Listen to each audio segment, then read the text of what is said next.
Hello everyone, I am Sandeep Neela, clinical audiologist and cochlear implant specialist. Today we are discussing about importance of newborn hearing screening. Newborn hearing screening యొక్క ప్రాముఖ్యత ఈరోజు మనం తెలుసుకుందాం. Hearing loss అనేది neuro developmental ఎమర్జెన్సీగా మనం పరిగణిస్తాము. Neuro developmental emergency అంటే హీరింగ్ లాస్ని మనం ప్రాపర్ టైంలో డయాగ్నోస్ చేయకుండా, ఇంటర్వెన్షన్ చేయకుండా ఆ హీరింగ్ లాస్ని ఇగ్నోర్ చేసినట్టు అవుతే మనకి auditory deprivation and auditory degeneration and cross over organization ఇలాంటి రకమైన ప్రాబ్లమ్స్ వస్తూ ఉంటాయి. So auditory degeneration, auditory deprivation and reorganization, so ఈ హీరింగ్ లాస్ వల్ల మనకు వచ్చే main difficulties.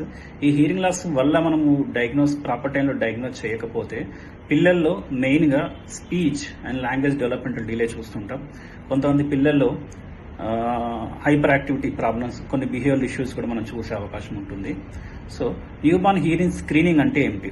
So every baby పుట్టిన తర్వాత వెల్ న్యూబార్న్ బేబీ అయితే మనం 2 days, second day, third day వాళ్ళకి ఒక చిన్న ఓఈ డివైస్తోని, ఓఈ ఆటో అకౌస్టిక్ ఎమిషన్ డివైస్తోని వాళ్ళకి హీరింగ్ స్టేటస్ ఎలా ఉంది మనం చెక్ చేస్తాం.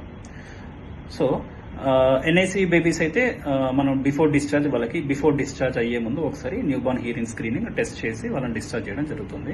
సో ఈ ఎర్లీ టైంలో డయాగ్నోస్ చేయడం వల్ల, మనం ప్రాపర్ టైంలో ఇంటర్వెన్షన్ చేయడం వల్ల వీళ్ళకి హీరింగ్ లాస్ యొక్క సైడ్ ఎఫెక్ట్స్ మనం తగ్గించవచ్చు. And according to JCIH recent protocols ప్రకారం మనం చూసినట్టు అయితే 1, 2, 3 ప్రోటోకాల్ మనం ఫాలో అవుతున్నాం. బేబీ ఫస్ట్ మంత్లో మనం ఖచ్చితంగా హీరింగ్ స్క్రీనింగ్ కంప్లీట్ చేసి ఉండాలి. సెకండ్ మంత్లో హీరింగ్ లాస్ ప్రాపర్ డయాగ్నోసిస్ చేసి ఉండాలి. థర్డ్ మంత్లో ఆ హీరింగ్ లాస్ని మనము ఇంటర్వెన్షన్ అంటే ట్రీట్మెంట్ స్టార్ట్ చేయడం చేస్తూ ఉండాలి. సో ఈ 1, 2, 3 ప్రోటోకాల్ ఫాలో చేయడం వల్ల మనం ప్రాపర్ టైంలో ఇంటర్వెన్షన్, ప్రాపర్ టైంలో ఐడెంటిఫికేషన్ చేస్తున్నాం కాబట్టి వాళ్ళకి హీరింగ్ లాస్ వల్ల వచ్చే side effects, language development delay కానీ, స్పీచ్ ప్రొనౌన్సియేషన్ ప్రాబ్లమ్స్ కానీ, అండ్ వాళ్ళకు ఉండే బిహేవియరల్ ఇష్యూస్, ఐక్యూ డెవలప్మెంట్, ఇవన్నీ కూడా మనం తొలగించవచ్చు.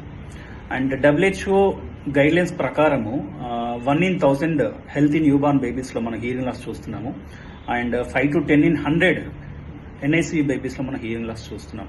సో న్యూబార్న్ హీరింగ్ స్క్రీనింగ్ అనేది ఎవ్రీ న్యూబార్న్ హెల్తీ బేబీస్కి అండ్ NICU హై రిస్క్ బేబీస్కి మస్ట్ అండ్ షుడ్గా మనం చేయడం జరగాలి.